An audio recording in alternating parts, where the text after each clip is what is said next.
We're under a winter storm warning right now for an ice storm now and potentially snowstorm later. I have the timeline and the totals. Freezing rain rendering roads undrivable.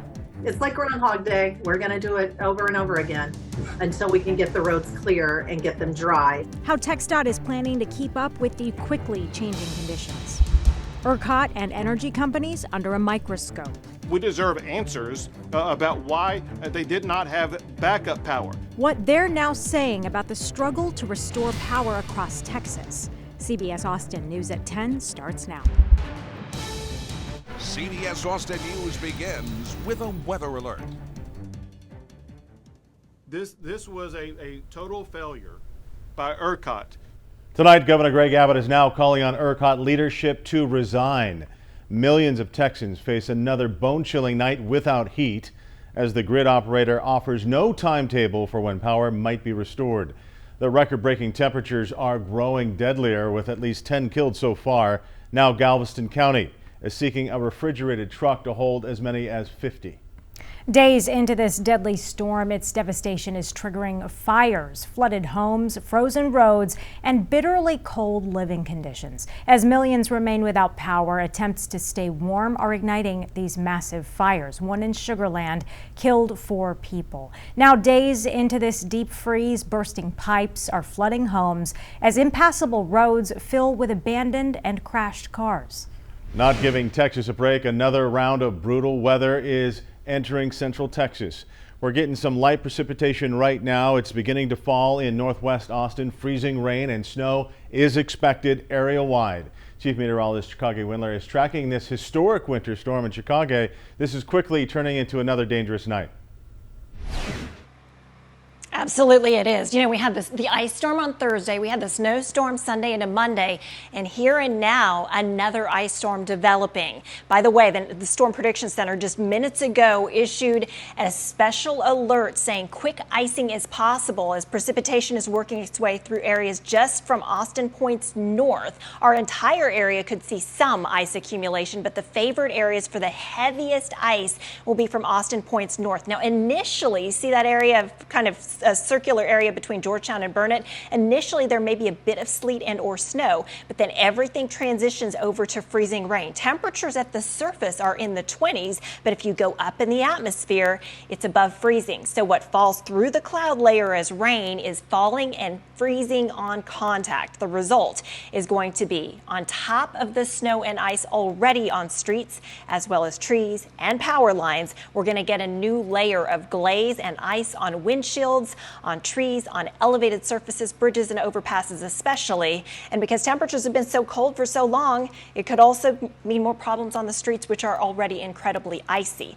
If that's not enough, a winter storm warning doesn't end as soon as this storm system's done, because we could have yet another storm system. My potential thinking as far as what we could see with yet another wintry weather maker is it's not out of the question we don't get another accumulating snow event. You can see the visibilities in Austin are down because of freezing drizzle that has already developed. So this go around, brand new computer model turning into what could be a significant icing event for Austin points north especially. Those widespread power outages are causing people to want to change locations, leading to more people on the roads right now. TxDOT is treating the roads again tonight ahead of that more winter precipitation, but roads will still be dangerous for days. CBS Austin's Jordan Bonke joins us with the areas drivers should avoid if they can. Jordan. Well, you just heard Chicago say it right now. We're starting to see a little bit of drizzle right now, and the first things that are going to start to see some of those really icy conditions are the elevated roadways like this one, 183 going south onto South Mopac right there. The other areas, anything really steep, uphill or downhill, you have to be very careful on it if you absolutely have to drive. TxDOT urging folks not to take the roads. TxDOT is working to get the secondary roads right now with that de-icing agent because the priority, again, is 35 Mopac, 71, 183. We were able to monitor 35 earlier today. Notice plenty of big trucks. They have to get those resources across the state. You saw those lines at HEB today. They were open for just 5 hours. That's the top priority. The secondary are those side roads, and that's still a challenge, and you've seen all that slush on the side of the road. TxDOT says that they're doing a two-step process. pushing the snow to the side of the road. You could see it on Mopac in some of the express lanes, and then they're hitting it with the de-icing agent. But with days of winter precipitation that we've already had late last week and then again with days ahead, TxDOT says it's like Groundhog's Day trying to make roads safe again. Snow or rain or sleeting rain or ice is we're going to get, that's just going to lay right back on top of what's there. And we've got to do the whole process over again. So there's just, unfortunately, there's no way to really get ahead of it at this point. Walk with me. All right, so I wanted to show you this quickly. We've seen a lot of people that were walking along the side of the road. We saw somebody take this corner way too tight, fishtail. This is just an entire block of ice right here along the access road of Mopac. With all those walkers, you can hit one of these icy patches and it become a very dangerous situation. That driver could come out of control and possibly hit somebody here. Something to keep in mind. Drivers have to be slow and avoid walking along the access road of any of the major highways. We're live tonight along Mopac. Jordan Bonnke, CBS Austin News. Yeah, it's important to remember, Jordan. Thank you. As another round of severe winter weather hits, millions of Texans are now heading into 48 hours without heat. ERCOT says shutting off residential power was the only way to prevent what they call catastrophic blackouts. And you mentioned you're trying to prevent a more catastrophic outcome. What would be a more catastrophic outcome than what we got going on? Oh, I completely understand what you're saying. Having to live without power during these kind of conditions is horrible. Absolutely. We can get everybody back to normal in as fast a period as possible and not have an outcome where you're feeling like you're feeling today, not having power in your house, and yet that could go on for many more months if you had a full blackout of the system. Governor Abbott slammed ERCOT's response today as unacceptable. He's now calling for the grid operator's leadership to resign. ERCOT stands for Electric Reliability Council of Texas, and they showed that they were not reliable. Abbott declared energy reform an emergency legislative item today to investigate ERCOT. The grid operator tells us they welcome legislative action to make energy more reliable. Conserve energy immediately. That's the message from Austin officials tonight, as more than 62% of Austin Energy customers are still without power. CBS Austin's Melanie Torrey is live in downtown tonight. Melanie, unfortunately, more outages are likely tonight. Well, tonight, Austin Energy says ERCOT is ordering them to shed more load. That means people who had their power restored today and tonight could lose it yet again. City officials say conserving power is critical. Usage must go down in order to potentially restore power to people who have now been without it for a very lengthy amount of time. Video from downtown shows just how dark some parts of the city continue to be as these outages last for days on end. Austin Energy says they hear everyone's pleas. The agency says they're frustrated too. They must meet ERCOT's demands in order to avoid an outage that could destroy the system for the entire state. Mayor Steve Adler says if you do have power tonight, you should live almost like you don't. Any measure that can be taken by homes with power or commercial businesses to reduce their power usage could be a step closer to returning power to homes in our community. Turn off the lights you can, lower the thermostat. Lower. We need everyone to help conserve energy. Travis County Judge Andy Brown also issued an order instructing businesses to turn off any lights they can. The city says downtown does continue to have power because of its proximity to critical infrastructure, including hospitals. Other downtown buildings should make sure their lights, especially exterior lights, landscaping lights, decorative lights, all of those should be off. Reporting live in downtown Austin, Melanie Torrey, CBS Austin News. Thanks, Melanie. New critical problems are emerging statewide as the winter weather cripples city water and gas supplies now. Tonight, Georgetown, Florence, Liberty Hill, Bastrop, Leander, and Travis County's Windermere community all issued boil alert notices. They're all new. They say freezing conditions are destroying pipes and equipment, while power outages are dropping pressure below safe standards. Austin Water says its service will not be impacted. Revealing their dire situation today, Texas Gas Service says large outages are possible. On top of record use, natural gas wells are freezing, limiting what is available. Texas Gas says conserving now will prevent possible outages ahead. As utilities urge Texans to conserve energy and gas, another dangerous round of winter weather is hitting the state right now. Let's get right to CBS Austin's Lindsay Regis in Hayes County. What's the latest out there, Lindsay? It's been a quiet day compared to the last 2 days. Take a look at the snow here in San Marcos near I-35. It's pretty much melted on the streets, but you can still see it on the sidewalks and grass. Even though most of this ice melted on the roads, they are still slick. Just driving from one live shot to another, we saw a few cars slide. We also noticed there were more cars on the road today, most of them trying to get food. A handful of restaurants opened up for a few hours, but they are closed now. Whataburger has also closed the past 2 days. They opened for a few hours and had a long line forming on the frontage road.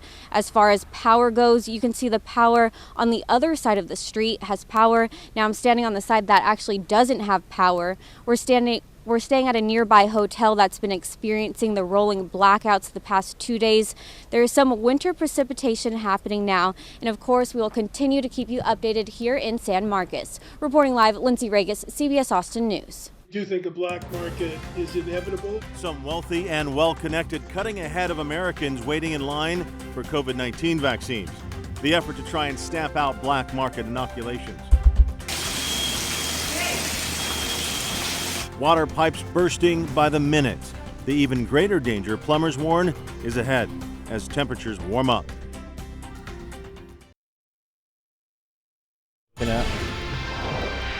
A live look as sub-freezing temperatures keep roadways frozen. Take a look at that. Those are the conditions right now, and they're going to get worse.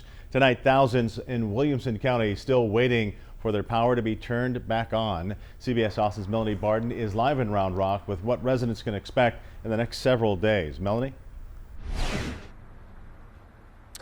Yeah, well, just within the past 15 minutes, we started to get a very, very slight drizzle mist of precipitation here in Round Rock. We've been waiting for that all evening, and it looks like it has just started. Now, the biggest news that we've got to tell you in the past hour or so, Williamson County announced that they are opening several warming centers, and I want to put the number up on the bottom of your screen. If you are without power, if you are without heat, and you need somewhere warm to go in Williamson County, call the number at the bottom of your screen. They have not listed where those warming centers are. You're going to have to call and see where the best place for you to go is. They do not provide transportation. They say this is not somewhere that you should be planning on staying overnight, but this is temporary warming centers, charging centers. They encourage people to bring your own food and blankets. So that information just came out within the past hour or so. As far as energy outages, still happening. I spoke to Judge Bill Gravel today. He said they're going to be happening off and on for the next 2 days. I know that's not what people want to hear right now. More than 60,000 people without power tonight in Williamson County. Bill Gravel said that when this is all said and done, about 75% of the county will have experienced an outage at some point in this winter storm event. Now, the other thing they're working on, and another problem they're having, is water. In some areas of the county, there's no water. In some areas, there's boil water advisories. We have all those on our website if you're curious about where you live and the latest water conditions. Here's what Judge Bill Gravel had to say. We're having many challenges with water throughout the county. Water providers, there are even some boil water notices that have been put out, and we have some segments of our population that don't even have water. So that's going to be a challenge. And Judge Gravel really encouraging people to help out your neighbor, check on people you love, make sure they're okay, help them in whatever way you possibly can. Reporting live in Williamson County, Melanie Barden, CBS Austin News. Oh, it's a sight nobody wants to see right now. The Austin Fire Department says frozen pipes are bursting across the city at a rate of nearly 1 per minute. Officials recommend dripping your faucets to prevent freezing. As CBS Austin's Bob Ballou explains, though, even doing that right doesn't necessarily guarantee success. Right here. Alan Galbraith didn't need this. I just refinanced my house. I got out of debt and everything, and then boom, something that could turn into an expensive undertaking, Galbraith is one of thousands of homeowners in the Austin area figuring out the next steps after a frozen pipe caused major issues. It was spewing so loud that it woke me up. I thought I wear CPAP, and I thought it was like the air escaping from the hose or something. Instead, it was the water in the wall, and it flooded my bathroom. It flooded my kitchen. Houses and businesses alike are seeing the effects. And this is just the beginning. We don't build in this part of the country for this weather. We don't get it often enough. Mike Marugo is a plumbing manager for ABC Home and Commercial Services and believes the frozen pipes aren't even the biggest issue. Once it does thaw out, that's where you're going to want to keep your eyes and ears open. If you see anything that is water where it doesn't belong. Even those who prepared for this the right way in every way, dripping their faucets and covering their spouts, still find themselves with frozen pipes. And while some may say use a blow dryer or a butane torch to unthaw those pipes, Marugo strongly advises against that. There are so many nuances to it. When you can, when you'd have to stop, how hot you'd want to get it. The average homeowner is just not going to be able to get into that. So what can you do in the meantime? Unfortunately, not much. This point in the game, you are where you are. It's a lesson Alan Galbraith learned the hard way. What else can we do? We're just going to have to hope. Now your Storm Tracker weather with Chief Meteorologist Chikage Wendler. We are currently on hour 103 in Austin, at or below 32 degrees. Tomorrow, we've got a glimmer at hope at maybe thawing out for an hour or two before we go into the freezer yet again. But right now, the biggest concern is actually for freezing rain and a storm that could bring additional power outages as a result of the weight of that freezing drizzle and rain creating ice accumulation. Temperature is 23. You can see from our Hilton cam downtown, a little bit of glaze already starting to develop. This is only one of 2 winter weather chances. I broke it down into 3 time periods. Tuesday night into Wednesday morning. Right now, high impact ice event. 1/10 to 1/4 of an inch of icing, especially Austin points north. Tomorrow night could see some light wintry mix, but more than likely Thursday will be the medium impact, as we may even see some accumulating snow. So we're under a winter storm warning until at least Thursday morning as a result of this 1-2 punch that comes on the heels of Thursday's major ice storm and Sunday into Monday's major snowstorm. Just minutes ago, the Storm Prediction Center issuing an ice accumulation alert. Austin, Elgin, Lexington, Cameron points off toward the north. Could see quick icing, a glaze coating on windshields, on roads, on elevated surfaces.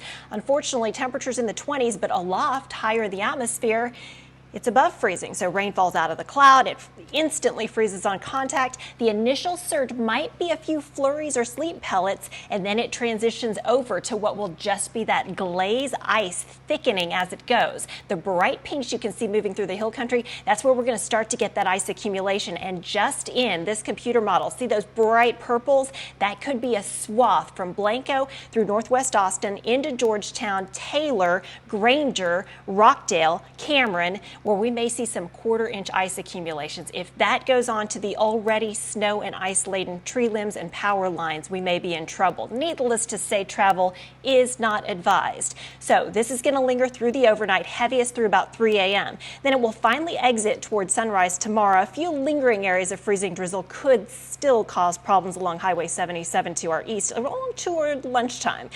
Round number 2. Tomorrow night, maybe, but more than likely pre-dawn.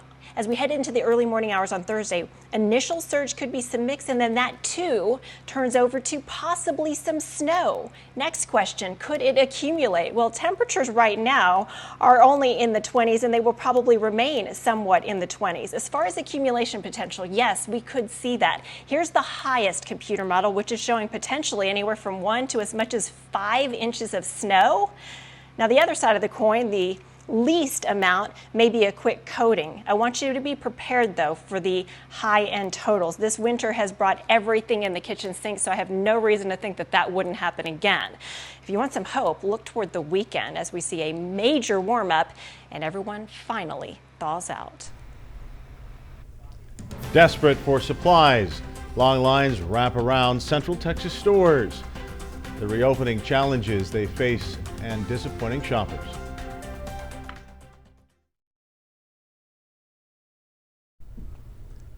Central Texas stores are struggling to stay open in the face of massive lines. Take a look at this one going around the block. After closing Austin area stores yesterday, H-E-B reopened some today. A few hours later, power outages left one dark in San Marcos. They decided to stay open, offering curbside pickup to those waiting in line. The wealthy and well-connected cutting in line for a vaccine. The growing evidence of a vaccine black market impacting the rest of us waiting our turn.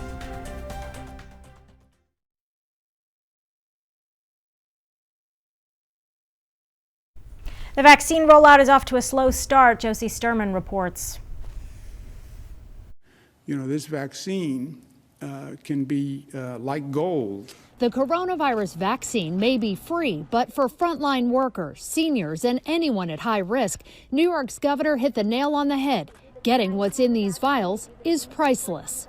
I could feel my blood pressure and my anxiety levels rising rapidly. This is 81-year-old David Sturman. I know all about the stress he's feeling on the hunt for the vaccine because he's my dad. Although Florida began prioritizing seniors over 65 in late December, he still hasn't been able to snag an appointment. Repeatedly shut out at 2 private health systems, his county health department, a state portal, even the VA. Everybody's jammed up no matter where you go, and nobody seems to break through the jam. And with people across the country locked out and frustrated, some are taking matters into their own hands. They're already doing things like saying, if I gave you a big donation to the hospital, could I get a vaccine?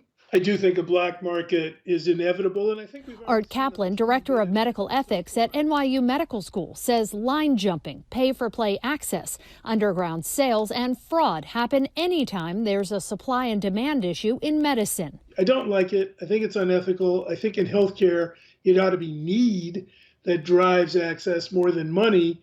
But look, the reality is in the U.S. in particular, money has always privileged certain groups. From nursing home board members reportedly cutting the line in New Hampshire to the Hollywood elite offering doctors significant cash, or Washington hospital donors getting special invites for vaccine slots.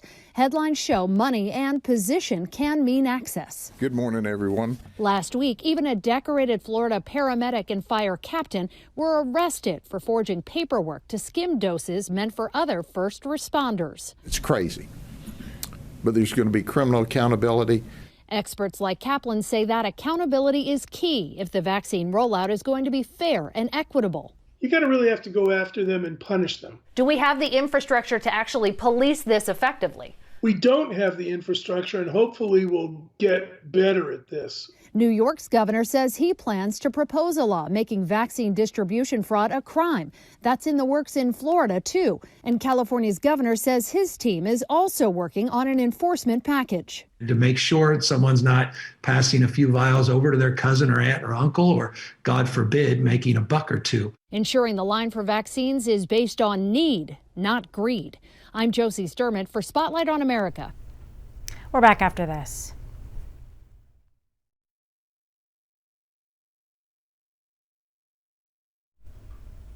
More severe weather is rolling in. We're under a winter storm warning in the Austin, Texas area.